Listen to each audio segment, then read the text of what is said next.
Hello, আসসালামু আলাইকুম। Armin kitchen আপনাদের সবাইকে স্বাগতম। আজকে আমি আপনাদেরকে দেখাবো কিভাবে সহজে টিরামিসু বানাতে পারি বাসাতে।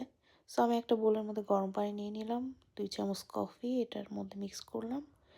দেন আরেকটা বোলে আমি একটা থিক অ্যান্ড ক্রিম ইউজ করতেছি পুরাটাই। সো এটা আমি হুইস্ক করব। ওকে, দেন আমি কনডেন্স মিল্ক দিব 2 চামচ। সো দেন এটা আমি আবার মিক্স করব। এখন আমি থিক অ্যান্ড ক্রিমের পর আমি এখন ক্রিম চিজ ইউজ করব। এটা খুবই ইম্পর্ট্যান্ট তিরামিসুর জন্য। সো আমি নেক্সট আমি ইউজ করব ভ্যানিলা এসেন্স। ইয়েস, দেন আমি আবার মিক্স করব। নাও আমার mixture ready. So next part আমি একটা লেডি ফিঙ্গার বিস্কিটগুলোকে কফিতে ডিপ করে আমি সেট করে নিব বাটিতে।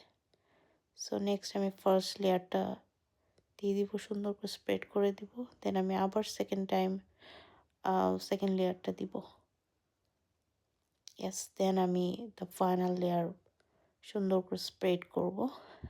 দেন আমি একটা কফি পাউডার, কোকো পাউডার যেটা, ওটা আমি সুন্দরভাবে স্প্রেড করব। ব্যাস রেডি। সো আমি এখন কেটে দেখাবো কীরকম হয়েছে ভিতরের টেক্সচারটা। ইয়া, ইটস পারফেক্ট।